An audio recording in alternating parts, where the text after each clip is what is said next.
Fourth question में देखिएगा क्या है, इफ 1/6 फैक्टोरियल प्लस 1/7 फैक्टोरियल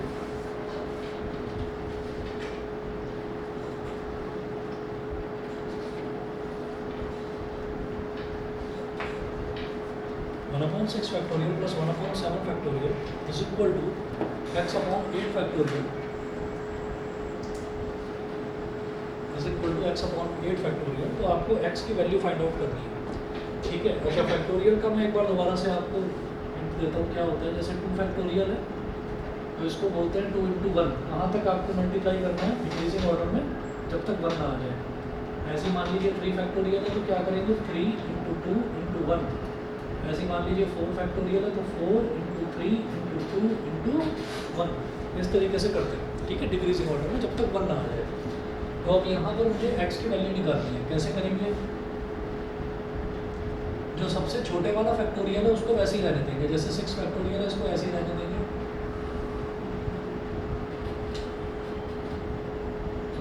और 7 फैक्टोरियल को कैसे लिखा जा सकता है, 7 × 6 फैक्टोरियल।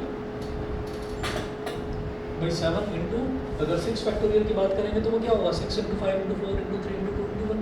तो आप 6 फैक्टोरियल पर रुक जाओ बस, ठीक है। तो हम रुक गए। इसी तरह से जो यहाँ पर है 8 फैक्टोरियल, इस पर भी आप 6 फैक्टोरियल पर आकर रुक जाना बस, 8 × 7 × 6 फैक्टोरियल, ठीक है, यहाँ तक रुक गए। अब क्या करना है कि इस तरफ आप 1/6 फैक्टोरियल ले लो, कॉमन ले लिया तो इधर क्या बचेगा 1/6 फैक्टोरियल में से 1/6 फैक्टोरियल कॉमन ले लिया तो 1 बच गया। यहाँ से 1/6 फैक्टोरियल कॉमन ले लिया तो बेटा क्या बचा 1/7। और ऐसे ही इसको इस तरह से लिख दो 1/6 फैक्टोरियल मल्टीप्लाइड बाई x/8 7 × 56, 8 7 × 56 ऐसे लिख दिया। 1/6 फैक्टोरियल अलग और x/8 × 7 यानी कि x/56 अलग, एक ही बात है। इससे होगा क्या कि 1/6 फैक्टोरियल से 1/6 फैक्टोरियल कट गया। तो इन दोनों के कैंसिल आउट होने से क्या हो गया कि हमारा फैक्टोरियल वाला टर्म खत्म हो गया। अब एलसीएम लेंगे तो 7 × 7, 7 + 1, 7 × 7, 7 + 1 8, 8/7 इज इक्वल टू x/56। 7 × 7, 7 8 × 56। तो जब मल्टीप्लाई करेंगे क्रॉस मल्टीप्लिकेशन तो x × 1 कितना हो जाएगा x, और 8 × 8 कितना हो जाएगा 8 × 8 64। तो x की वैल्यू आ गई 64, ठीक है। फर्स्ट और सेकंड एक्सरसाइज में और कहीं कोई डाउट हो तो बताओ, नहीं, ठीक है। तो अब जो अगला टॉपिक हम करेंगे कि परम्यूटेशन का ना एक फॉर्मूला होता है। वो फॉर्मूला क्या होता है परम्यूटेशन क्या होता है बता दो।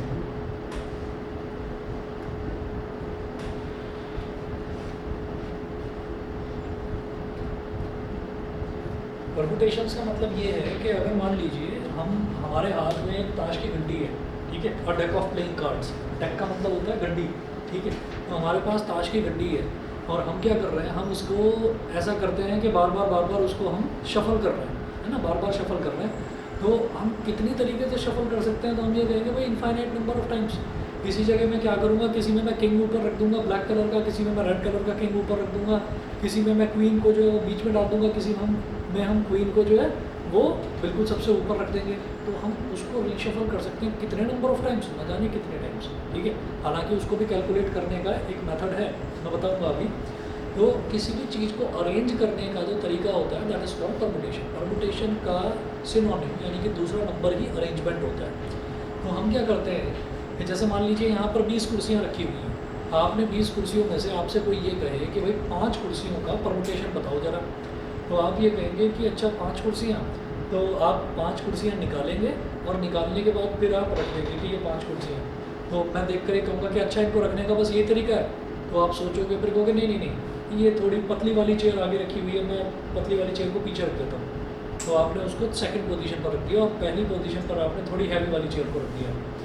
मैं कहूँगा अच्छा ये तरीका, आप कहेंगे नहीं ये एक और तरीका है, ये मैं जो थोड़ी कम हाइट वाली चेयर है उसको थोड़ा आगे रख देता हूँ, मैं ज़्यादा हाइट वाली चेयर को पीछे रख देता हूँ। तो ऐसे आप आगे पीछे अरेंज कर रहे हैं। और तभी मैं कहूँ कि हाँ भाई रुक जाओ, मुझे ये बताओ कि ऐसे कितने अरेंजमेंट आप टोटल कर सकते हो। तो आप सर को जाओगे और सर को जाके कहोगे कि अच्छा मैं पहले करके देख लेता हूँ। एक अरेंजमेंट करा, फिर आपने नोट कर लिया 1 हो गया, फिर दूसरा अरेंजमेंट करा 2 हो गया, फिर तीसरा करा 3 हो गया। तो हम ये कहते हैं कि परमुटेशन से आपको अरेंज करने के अलग अलग तरीके मिल जाएंगे। जैसे कई बार टीचर बोलते हैं कि भाई आप एक रो में खड़े हो जाइए, या एक आप स्ट्रेट लाइन बना लीजिए, स्ट्रेट लाइन में क्यू में खड़े हो जाओ।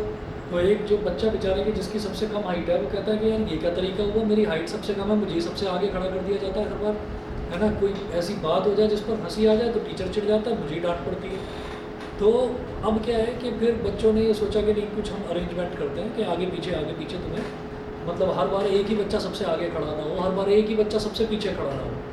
तो अरेंजमेंट जो है वो ये है कि सभी को बार बार आगे पीछे शफल करना और अरेंजमेंट करना डिफरेंट तरीके से, ठीक है। तो हम ये कहेंगे कि अरेंजमेंट करने के कितने तरीके होते हैं, how many ways to arrange anything. उसका क्या कोई फॉर्मूला होता है, या सबको अरेंज बार बार कर करके ही देखना पड़ेगा। अब 2 या 3 बच्चे हैं तो मैं कहूँगा कि अच्छा तीनों का नाम रख दो, एक का ए, एक का बी, एक का सी। एक बार ए आगे बी पीछे सी पीछे, ठीक है। एक बार बी आगे ए पीछे सी पीछे, एक बार सी आगे ए पीछे बी पीछे, एक बार सी आगे बी पीछे ए आगे, ऐसे करके। तो हम ये कहेंगे कि टोटल जो है इसके 6 अरेंजमेंट होंगे, ठीक।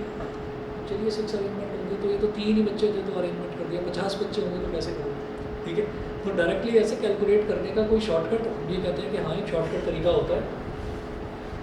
तो परम्यूटेशन का मतलब क्या है,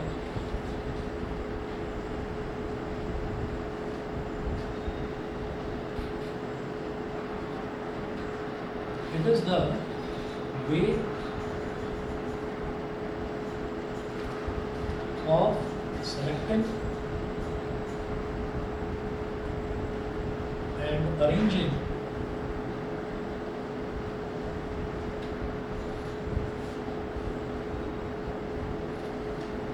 a number of items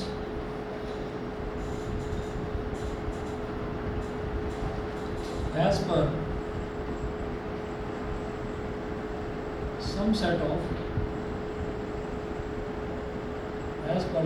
of given instructions, as per some set of given instructions.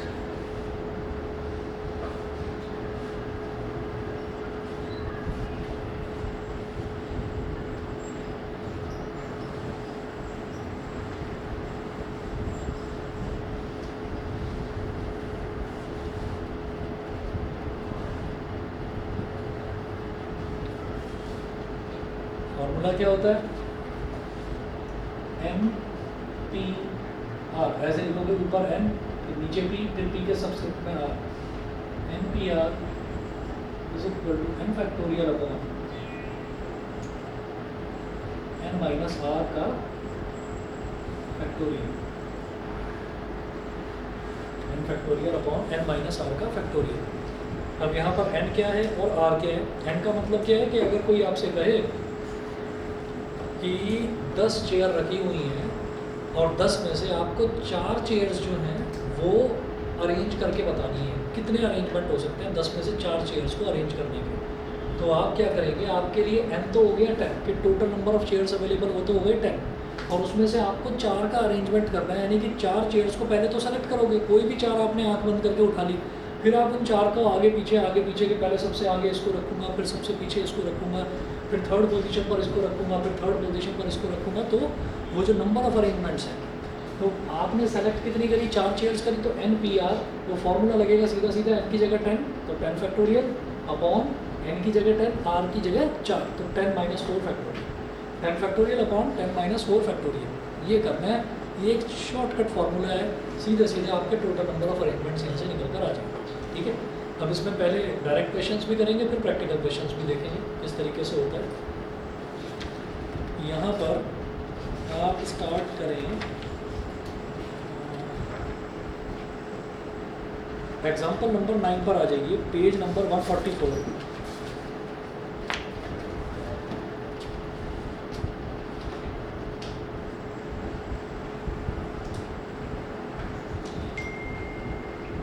Page number 144, example number 9।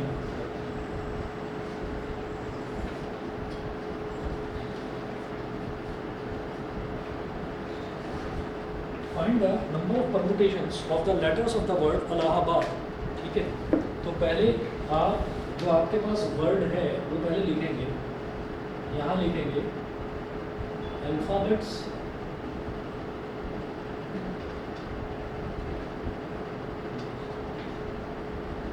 Available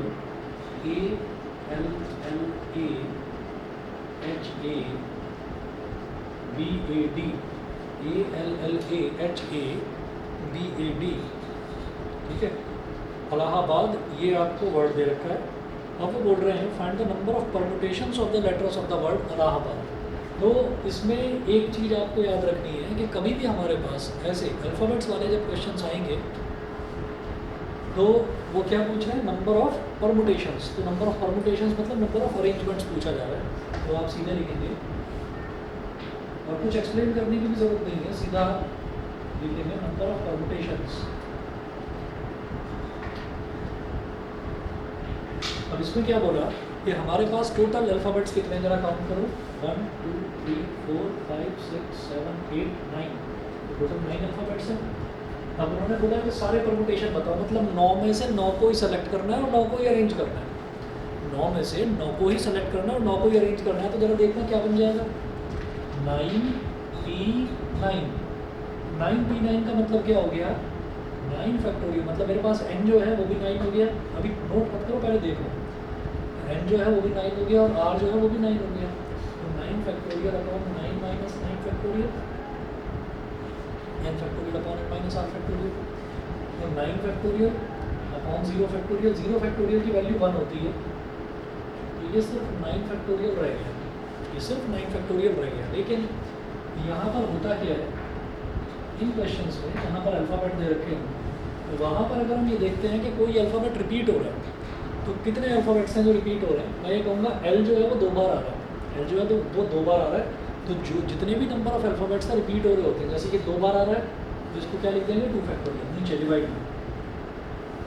ये आपको याद रखना है कि कहीं पर भी अगर अल्फ़ाबेट्स हैं जो रिपीट हो रहे हैं तो आप क्या करेंगे, आप उससे डिवाइड कर देंगे। ठीक है, ये हो गया। फिर मैं कहूँगा नहीं A भी है जो 4 बार आ रहा है, 1 2 3 4, A आ रहा है 4 बार, तो 4 फैक्टोरियल भी डाउन डिनोमिनेटर। कोई और अल्फ़ाबेट है जो रिपीट हो रहा है, नहीं ना, बस इतना करना। तो ये एक लॉजिक ये याद रखना है कि ये जो अल्फ़ाबेट्स वाले क्वेश्चन है, अगर मान लो नंबर वाला भी कोई क्वेश्चन आता है तो उसमें भी अगर आपसे टोटल नंबर ऑफ अरेंजमेंट्स पूछे जाए तो उसमें अगर कोई भी नंबर रिपीट हो रहा है तो उतने नंबर का फैक्टोरियल आप डिनोमिनेटर में रख देंगे और सीधा वही आपका आंसर हो जाएगा। इसको आपको, हाँ ऐसा करते क्यों है, क्योंकि हम ये कहेंगे कि जब अरेंजमेंट्स में मैं ये कहूँगा 2 L है तो एक अरेंजमेंट ऐसा भी तो होगा जब इस L को आगे रखेंगे, इस L को पीछे रखेंगे। तो अगर मैंने सीधा 9P9 लगा दिया तो 9P9 का मतलब ये है कि आपने सारे अल्फ़ाबेट्स को अलग अलग अल्फ़ाबेट मानकर कराया है। ठीक है, तो इसका मतलब क्या होगा कि भाई वो दुगना आ जाएगा, क्योंकि यहाँ पर L 2 बार आ रहा है। तो 2 फैक्टोरियल का मतलब क्या हो गया, 2 × 1 यानी कि 2, उसका आधा कर दो। आधा करना क्या कैसे होता है, 2 से डिवाइड करना। इसी तरीके से A जो है वो 4 बार आ रहा है, तो A जब 4 बार आ रहा है तो उसके 4 फैक्टोरियल इसमें एक्स्ट्रा आ रहे हैं, तो उस 4 फैक्टोरियल से उसको डिवाइड करना। 4 फैक्टोरियल उसमें एक्स्ट्रा आ रहे हैं क्योंकि A 4 बार आ रहा है, तो उस 4 को अरेंज करोगे आप, A को एक बार, A को एक आगे, दूसरे A को पीछे, तो भाई चारों A की शक्ल अलग अलग थोड़ी है, चारों A एक जैसे ही लगते हैं। तो उनका अरेंजमेंट जो है वो इसी फॉर्मूले में आ गया, तो इसलिए उसको 4 फैक्टोरियल से डिवाइड कर देना है कि भाई वो 4 फैक्टोरियल फालतू का आ रहा है, तो उसको डिवाइड कर दो, काट लो। तो सर अब एक बार काउंट करके नहीं कर सकते, जैसे एक बार है नहीं, बहुत लंबा पड़ जाएगा। एक बार काउंट करना तो फिर वही तरीका है कि फिर इस शॉर्टकट की ज़रूरत ही क्या है। ठीक है ना, तो बस आप शॉर्टकट तरीका ये याद रखें कि अगर कोई भी अल्फ़ाबेट रिपीट हो रहा है, मान लीजिए यहाँ पर D है, D भी 3 बार आ रहा होता तो एक 3 फैक्टोरियल और आ जाता नीचे। बस ये याद रखो और सीधा आंसर निकालो, 1 मिनट में क्वेश्चन हो जाना है आपका। अब 9 फैक्टोरियल है तो 9 फैक्टोरियल को पूरा सॉल्व नहीं करना, 4 फैक्टोरियल तक जाकर रुक जाना। कैसे करोगे, 9 × 8 × 7 × 6 5 × 4 फैक्टोरियल, तो 4 फैक्टोरियल पर रुक गए और अपॉन ये 2 फैक्टोरियल है, इसका मतलब क्या हो गया, 2 × 1, और 4 फैक्टोरियल को सॉल्व करने की ज़रूरत ही नहीं है क्योंकि इस 4 फैक्टोरियल से ये वाला 4 फैक्टोरियल कट गया। क्लियर है, ठीक है। अब आगे देखते हैं, 2 × 4 = 8 ये हो गया, तो सॉल्व करिए, 9 × 4 = 36, इंटू 7 इंटू 6 5 जा 30 कितना आ रहा है?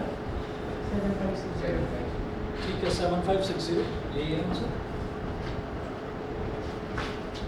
इतने नंबर ऑफ परमुटेशंस हैं यानी कि इतने नंबर ऑफ अरेंजमेंट्स हैं। ये चीज़ क्लियर है भाई? ऑनलाइन वाले बच्चे बताएं। Lakshita, Saumya, yes sir. Saumya clear है बताओ? Yes sir. ठीक है अच्छा अगला क्वेश्चन देखते हैं। सर तो लिखिए कैसे, जैसे हमने 99 लिखा था। हाँ, अरे कुछ नहीं बस सीधा ये लिख देना है, सीधा ये लिख देना है, वो एक्सप्लेन करना ही नहीं आपको। ठीक है ये 99 मैंने आपको इसलिए समझाया कि इस फॉर्मूले का यहाँ क्या रेलेवेंस है। तो मैं ये कहूँगा कि सबसे पहले इलाहाबाद के एक एक अल्फ़ाबेट को बिल्कुल अलग अलग अल्फ़ाबेट मानकर हमने 9P9 कर दिया। तो 9P9 लिखने की बजाय सीधा 9 फैक्टोरियल लिखो, क्योंकि 9P9 सॉल्व करके देखो 9 फैक्टोरियल ही आ रहा है। लेकिन उसमें क्या है कि 2L आ रहे हैं, तो वो 2L का एक 2 फैक्टोरियल आ रहा है, यहाँ पर फालतू का है उसको डिवाइड करना कर दिया। ऐसे ही 4A आ रहे हैं, तो वो 4A का अरेंजमेंट भी इसी 9 फैक्टोरियल में शामिल है, तो 4 फैक्टोरियल से डिवाइड ये करना बस। ठीक बस 2 मिनट वेट करिए, मैं आ रहा हूँ अभी।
एग्जाम्पल नंबर 10 देखते हैं। How many 4 digit numbers can be form by using the digits 1 to 9 if the repetition of digits is not allowed।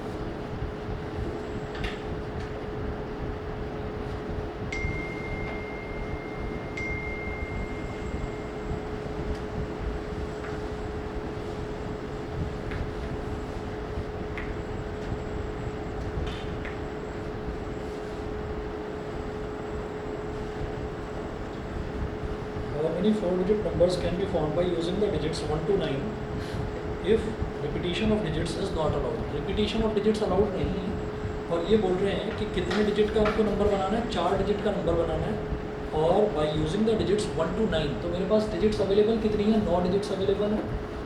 यहाँ लिखिए एग्जाम्पल नंबर 10 में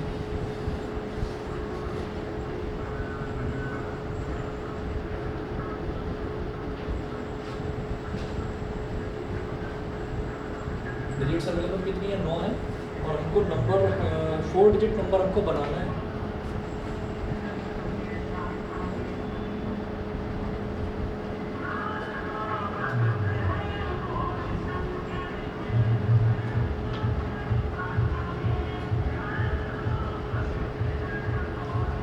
मतलब क्या है कि जितनी डिजिट्स मैक्सिमम अवेलेबल होती हैं, जैसे मैंने एग्जांपल आपको दिया था कि 10 चेयर हैं, 10 में से 4 चेयर आपको सेलेक्ट करके अरेंज करनी है।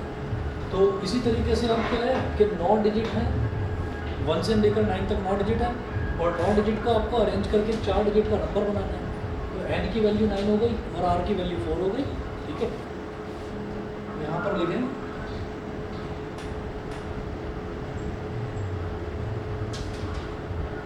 रिक्वायर्ड नंबर ऑफ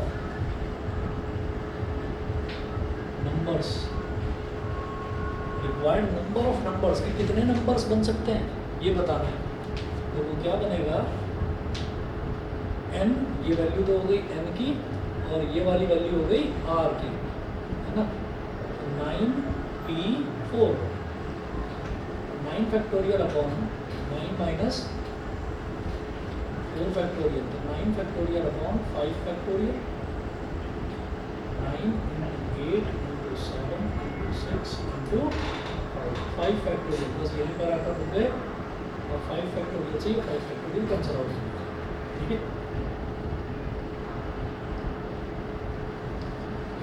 तो 9 into 8 into 7 6 are 42, 3024,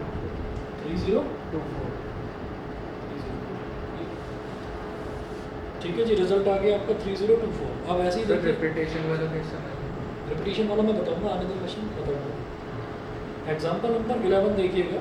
example number 11 में how many numbers lying between 100 and 1000 can be formed.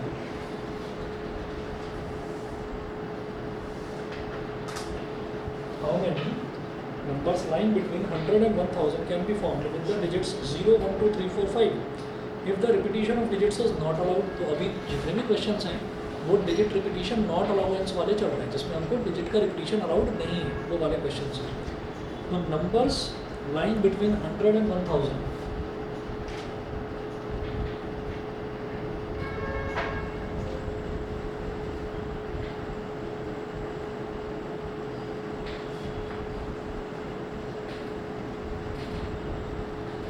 Hundred and 1000, 100 और 1000 के बीच के मुझे नंबर्स निकालने हैं, और मेरे पास डिजिट्स कितनी अवेलेबल हैं,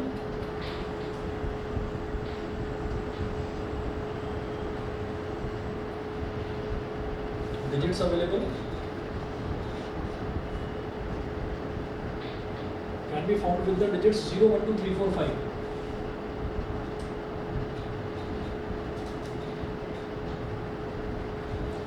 हंड्रेड और 1000 के बीच में जो भी नंबर होगा वो सारे के सारे क्या होंगे, 3 डिजिट नंबर होंगे, ठीक है ना।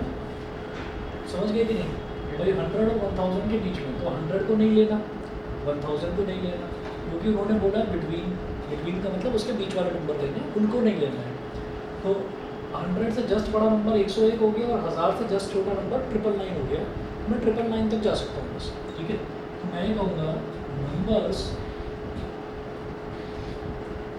lying between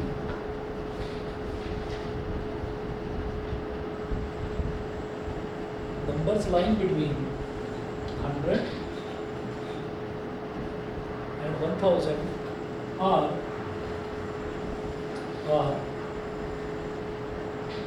3-digit numbers. Numbers lying between 100 and 1000 are 3-digit numbers. ये 3-digit numbers हो गए।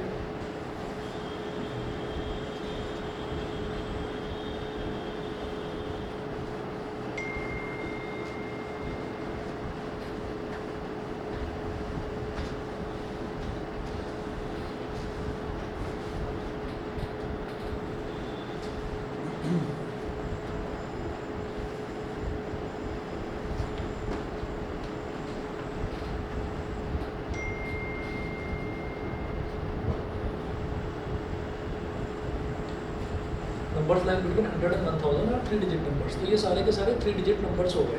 अब क्या करेंगे कि भाई मुझे एक चीज़ देखनी है कि 100 और 1000 के बीच में लाई करना चाहिए, लेकिन मेरे पास डिजिट्स यही अवेलेबल है, ठीक है।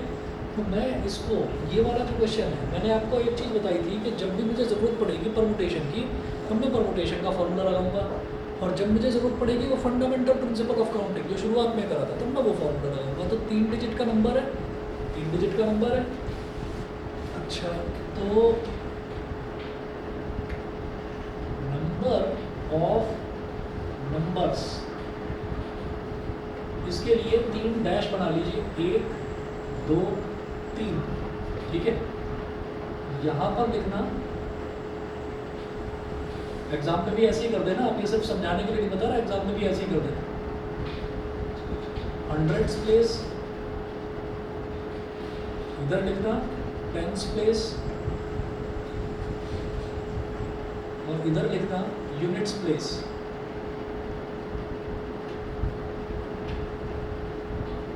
Hundreds place, tens place, units place, ठीक है। अब जरा मुझे सिर्फ इतना बता दो भाई, हंड्रेड्स प्लेस पर 1 2 3 4 5 6 डिजिट है। हंड्रेड्स प्लेस पर कितने डिजिट्स आप डाल सकते हैं? हाँ, 5 जीरो तो नहीं डाल सकते। अगर हंड्रेड्स प्लेस पर 0 डाल दिया तो 2 डिजिट नंबर रह जाएगा। शुरुआत में मैं 0 नहीं डाल सकता, तो पहले प्लेस पर मैं 5 डिजिट डाल सकता हूँ। अच्छा, बीच में आता है मल्टीप्लिकेशन, तो हंड्रेड्स प्लेस पर मैं 5 डिजिट डाल सकता हूँ, ठीक है। क्वेश्चन में लिखा हुआ है repetition of the digits is not allowed, तो 5 डिजिट डालने का मतलब क्या, 5 में से कोई एक ही तो डालूंगा यहाँ पर, तो 1 डिजिट यहाँ पर आ गई। अब डिजिट्स कितनी बची? 5 बची, 0 भी तो बचा, ठीक है। तो टेंस प्लेस पर मैं 0 भी डाल सकता हूँ, यानी कि टेंस प्लेस पर मेरे पास डिजिट्स अब 5 ही अवेलेबल है, तो यहाँ पर भी 5, ठीक है। 1 डिजिट यहाँ आ गई, 1 डिजिट यहाँ आ गई, टोटल डिजिट्स कितनी थी?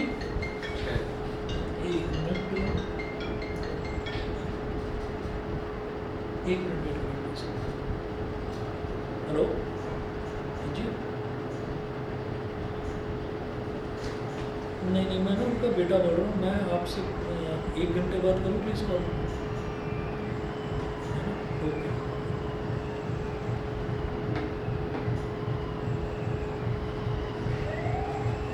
ये हो क्या रहा है? हाँ? विसर्जन। अच्छा, आप में से किसी बच्चे को गणेश चतुर्थी का कुछ कंसेप्ट पता है? मतलब विसर्जन किसी एक दिन होता है या अलग अलग दिन होता है? एक ही दिन होता है? नहीं मतलब मेन एक दिन होता है, लेकिन कोई अपने घर 3 दिन पे रहता है, 3 दिन के बाद विसर्जन करता है। अच्छा, होता है तो 1 दिन के बाद। गणेश चतुर्थी वाले दिन नहीं होता है? गणेश चतुर्थी वाले दिन तो अपने घर गणेश जी लाए जाते हैं।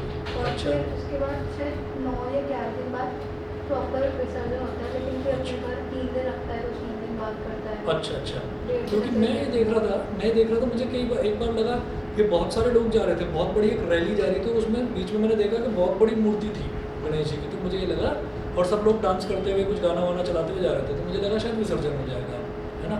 फिर अब आज भी आप लोग बता रहे हैं, तो मैं कई दिन से सुन रहा हूँ ये म्यूज़िक, और ये मुझे पता ही नहीं है कंसेप्ट, मैंने इसलिए पूछा, मैंने कहा शायद आपको पता हो।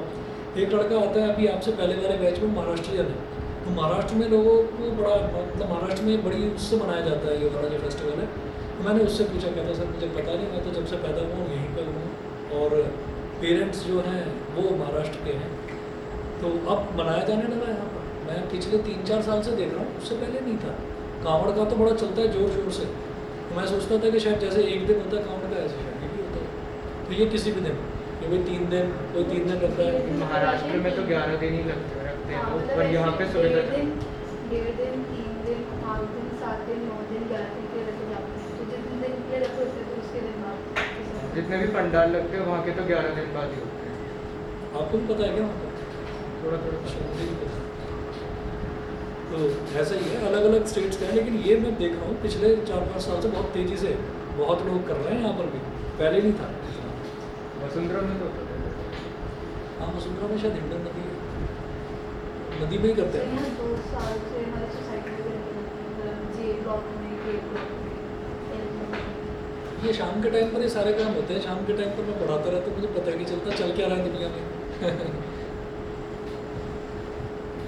चलिए, अच्छा अब जरा देखो, तो ये क्या हो गया हमारा, ये 100 प्लेस पर 5 आ जाएंगे, इधर भी 5, एक नंबर इधर आ गया, एक नंबर इधर आ गया, तो टोटल कितने हैं? 6 डिजिट, तो 4 तो बच गए, लास्ट में 4। ये जानबूझकर याद रखना, इन क्वेश्चन में 0 जरूर डाल देते हैं, ठीक है, जानबूझकर करते हैं ऐसे क्वेश्चन में, ताकि बच्चा पहले 6 लिख दे कि 6 डिजिट अवेलेबल है, 654 हो गया, बस हो ही जाएगा फिर। तो 5 5 25, 25 4 100, तो ऐसे 100 नंबर हो गया।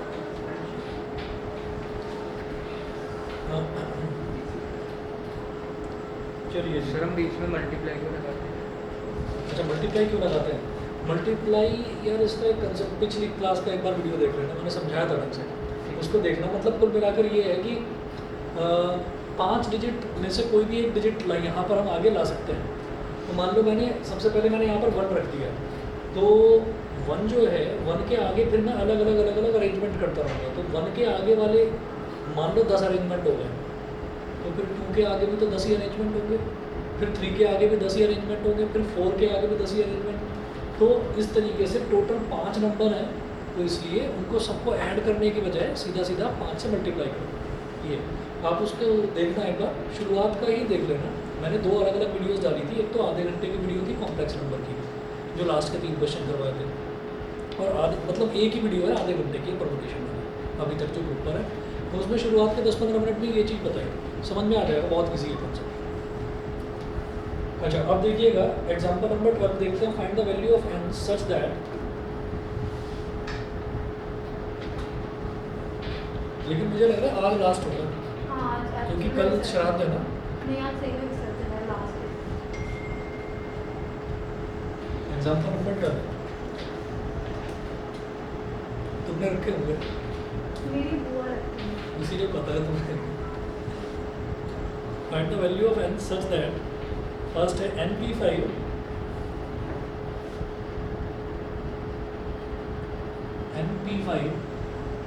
is equal to 42 into np3।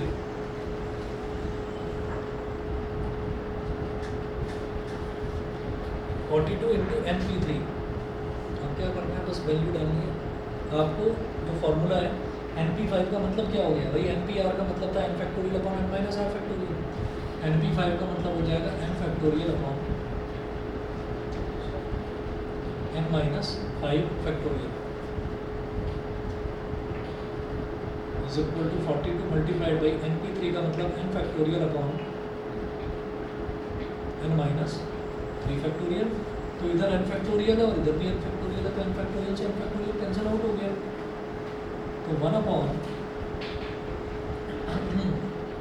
अब ये जो n माइनस 5 है ना, इसको एज इट इज रहने देना, ठीक है।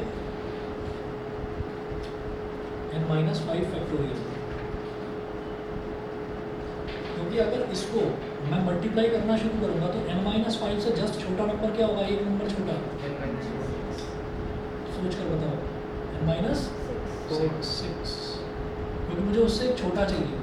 जैसे 4 फैक्टोरियल होता है तो 4 से छोटा 3 कैसे आया, 4 में से 1 सब्ट्रैक्ट करा, तो n माइनस 5 माइनस 1 करूँगा तो n माइनस 6 हो गया, ठीक है। इसी तरीके से तो n माइनस 5 से तो छोटा फिर n माइनस 6 हो जाएगा, फिर n माइनस 7, मुझे तो n माइनस 3 दिखाई दे रहा है तो कटेगा नहीं। लेकिन यहाँ पर अगर मैं n माइनस 3 से छोटा देखूँगा तो n माइनस 4 और उससे छोटा n माइनस 5, तो इसका मतलब ये ऐसे हो जाएगा 42 मल्टीप्लाइड बाई ऊपर तो 1 है और नीचे n minus 3 into n minus 4 into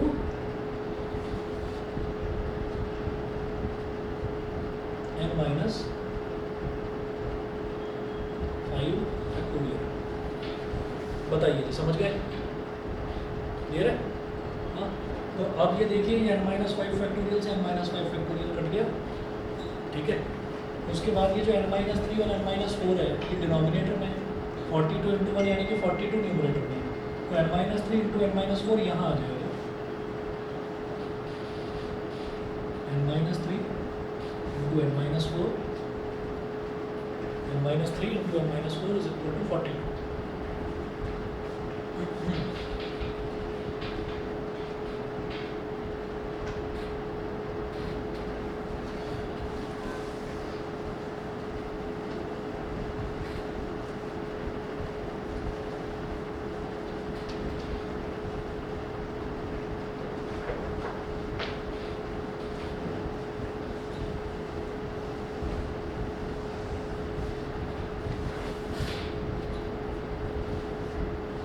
अब क्या करोगे, रुक जाओ जरा, सॉल्व मत करो। अब क्या करोगे, इसको एक्सपैंड कर दोगे, एक्सपैंड करने के बाद क्वाड्रेटिक इक्वेशन बना लोगे, ठीक है ना।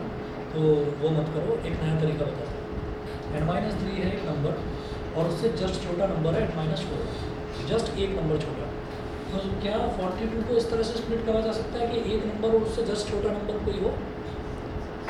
6 और 7, 7 इंटू 6 लिखा जा सकता है ना, ऐसे लिख दो और सॉल्व कर दो, बस हो गया।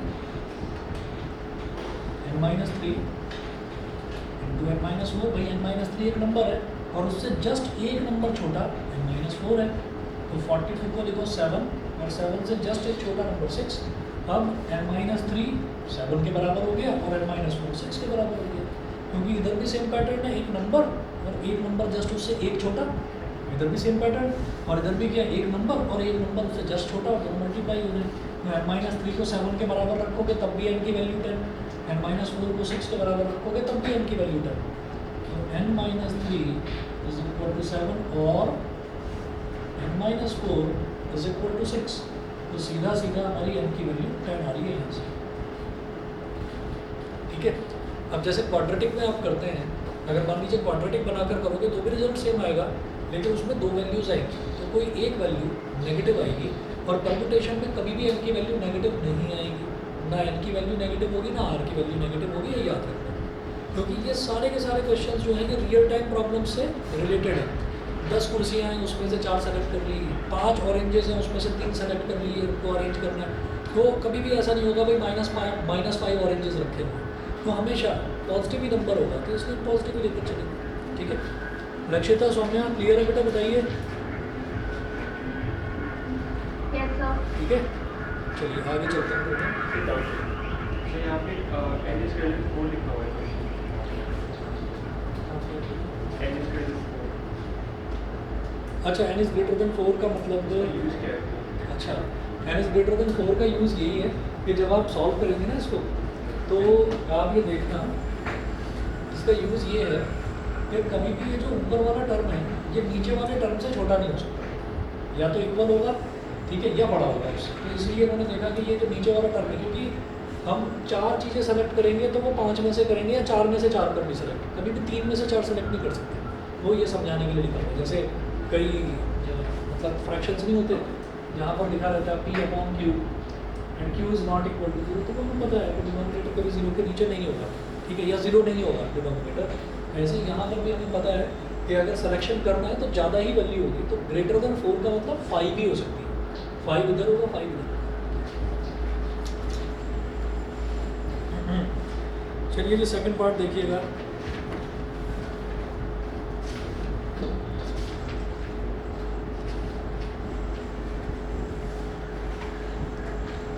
n/p4 upon n-1 p4,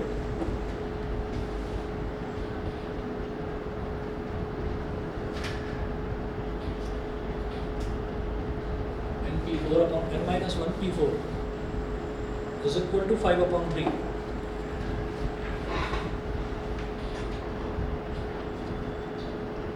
यहाँ पर भी वही है, साथ में लिखा हुआ है n इज ग्रेटर देन 4, तो वही चीज़ है।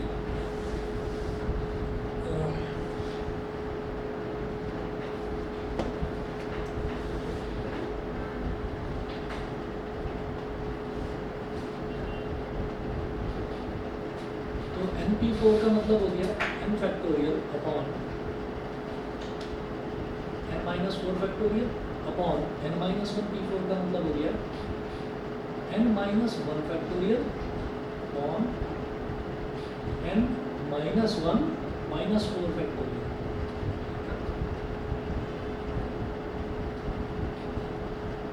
Is equal to 5/3।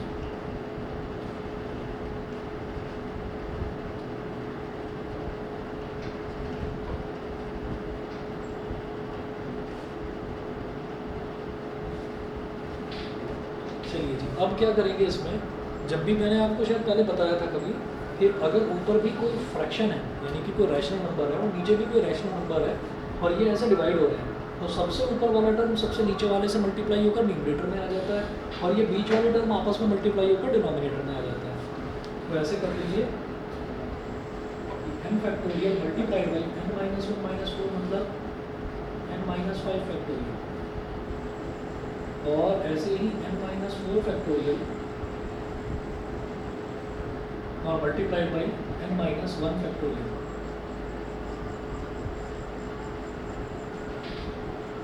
Is equal to 5/3। ये हो गया। ठीक है। अच्छा, अब ये n फैक्टोरियल है, तो n फैक्टोरियल का मतलब हो गया n into n-1 factorial n, और n से जस्ट एक छोटा क्या हो गया n-1, तो n मल्टीप्लाइड बाई n-1, यहीं तक रुक जाओ। क्यों? क्योंकि मुझे पता है नीचे n-1 फैक्टोरियल है, कटेगा ये, ठीक है। जो ऊपर n-5 फैक्टोरियल है इसको ऐसे ही रहने दो। क्यों? क्योंकि मुझे मालूम है n-4 इधर है, तो n-4 से जस्ट छोटा क्या होगा n-5, तो n-4 इंटू n-5 फैक्टोरियल, और ये n-1 फैक्टोरियल ऐसे जो छोड़ा था ऊपर से ये कैंसिल आउट हो जाएगा। 5/3 तो n-1 फैक्टोरियल से n-1 factorial cancel, n-5 factorial से n-5 फैक्टोरियल कैंसिल, तो ये हो गया n/n-4 इज इक्वल टू 5/3। और अब सीधे सीधे क्रॉस मल्टीप्लाई करना है आपको।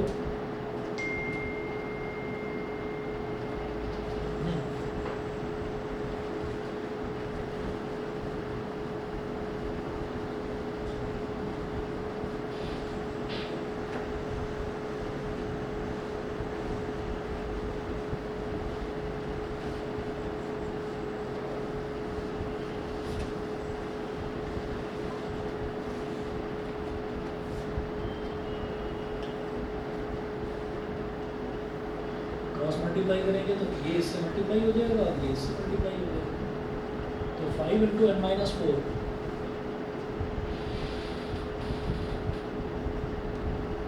Is equal to 3n, is equal to 3n। Expand करिए, 5n-20 is equal to 3n, 3n को इधर ले आओ, 5n-3n और -20 को उधर ले जाओ, तो प्लस का 20, 5n-3n कितना हो गया 2n इज इक्वल टू 20, 2 1 2, 2 10 20, इनकी वैल्यू इसमें भी 10 ही आ रही है, ठीक है। एग्जाम्पल 12 के बाद में देखिए example number 13।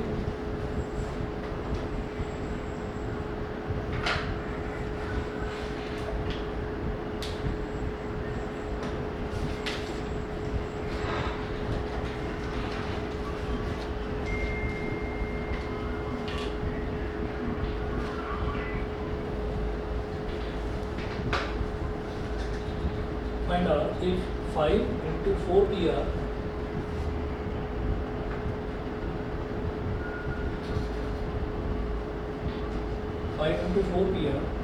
is equal to 6 into 5pr minus 1, 5pr minus 1, ये हो गया। तो अब आप ये देखिएगा कि इसको अब यहाँ पर r की वैल्यू निकालनी है, तो फिर वही फॉर्मूला लगाएंगे, ठीक। कैसे? 5 यहाँ पर है, 4pr का मतलब क्या हो गया 4 factorial upon 4 minus r factorial. अच्छा 6 है तो 6 ऐसे, और 5pr माइनस 1 मतलब 5 factorial upon 5 minus r minus 1 factorial, ये हो गया। अब एक काम करो, अगर 5 इंटू 4 फैक्टोरियल बन गया है ऊपर, तो उसको 5 फैक्टोरियल लिख सकता हूँ क्या? 5 इंटू 4 फैक्टोरियल को 5 फैक्टोरियल लिख दो, ठीक है। तो ये न्यूमरेटर में इधर हो गया 5 फैक्टोरियल, अभी डिनोमिनेटर में 4 माइनस r फैक्टोरियल ही लिखा रहने दो। इधर है 6 इंटू 5 फैक्टोरियल अपॉन, अब जरा इधर देखिए तो 5 माइनस r और माइनस माइनस प्लस 1,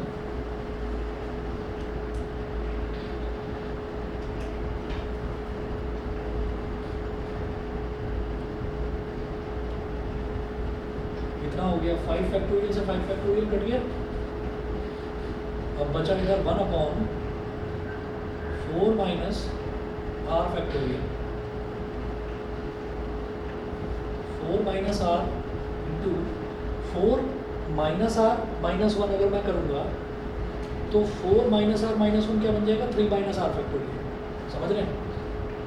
अगर मैं करूँगा 4 माइनस r माइनस 1 तो 4 माइनस 1 क्या बन गया 3, तो 3 माइनस आर बन जाएगा। तो शायद इस वाले को करने में फ़ायदा है, इसको 4 माइनस आर फैक्टोरियल ही रहने दो। ये हो गया 6 अपॉन 5 प्लस 1 इज 6, ठीक है। ये हो गया 6 माइनस आर फैक्टोरियल। अब 1 upon 4 minus r factorial is equal to 6 upon, अब 6 माइनस आर है, अगर 6 माइनस आर में से 1 सब्ट्रैक्ट करेंगे तो 6 माइनस आर माइनस 1, तो बोलो क्या हो जाएगा? 6 माइनस आर माइनस 1, 6 माइनस 1 क्या बन गया? 5 माइनस आर। अब ऐसे ही 5 माइनस आर में से 1 सब्ट्रैक्ट करेंगे तो क्या बन जाएगा? 4 माइनस आर, वही चाहिए, ठीक है। तो देखो इधर 6 minus r into 5 minus r into 4 minus r factorial.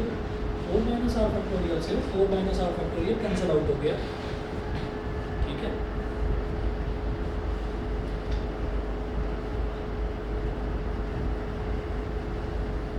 अब 6 minus r into 5 minus r, इसको एक तरफ ले आएंगे, 6 minus r into 5 minus r इस तरफ आ गया।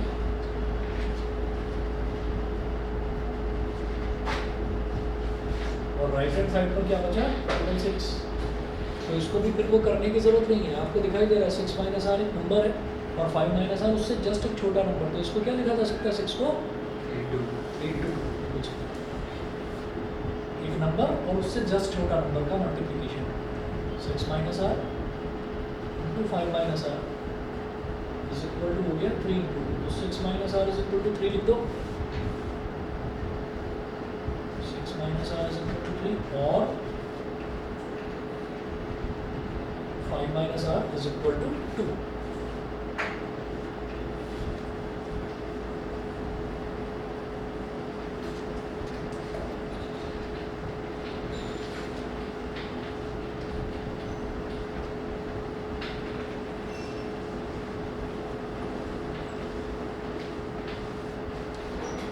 तो यहाँ से आप देखेंगे माइनस आर को इधर ले जाओ, प्लस 3 को इधर ले आओ तो भी आर की वैल्यू 3, माइनस आर को इधर ले आओ, प्लस 2 को इधर ले आओ तो भी आर की वैल्यू 3। तो दोनों ही केसेस में हमारी आर की वैल्यू जो है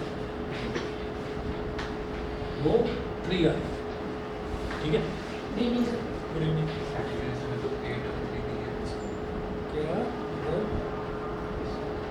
हाँ कोई बात नहीं, हमारा ठीक है, हमारा ठीक है। 8 और 3। अब आप ये देखिएगा कि मेरे पास इसमें जो क्वेश्चन है उसमें 8 जो है वो हो ही नहीं सकती आर की वैल्यू, क्योंकि आर की वैल्यू जो है वो 4 से कम ही होनी चाहिए, समझ रहे हैं? तो 4 से कम होनी चाहिए, तो 3 है बिल्कुल सही, ठीक है। तो वो जो 8 है वो स्टेटमेंट इनका पूरा नहीं है, अगर मतलब इनको लिखना चाहिए यहाँ पर कि आर इज इक्वल टू 8 हम ले ही नहीं सकते, क्योंकि वो एग्जिस्ट ही नहीं करता, कंप्यूटेशन का रूल ही नहीं रहेगा उसको। आगे के जो एग्जाम्पल्स हैं वो भी छोड़ते हैं, आप करेंगे इसमें, आप क्वेश्चन नंबर 7 तक करेंगे, एक्सरसाइज 7.3 का क्वेश्चन नंबर 1 से 7।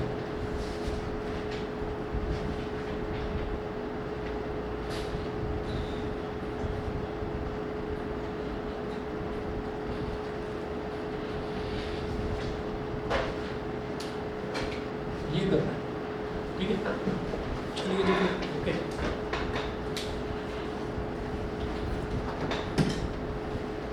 और वो 7 बजे तक आप एक बार ग्रुप पर चेक कर लेना, मैं फिजिक्स की क्लास ले सकता हूँ, ठीक है।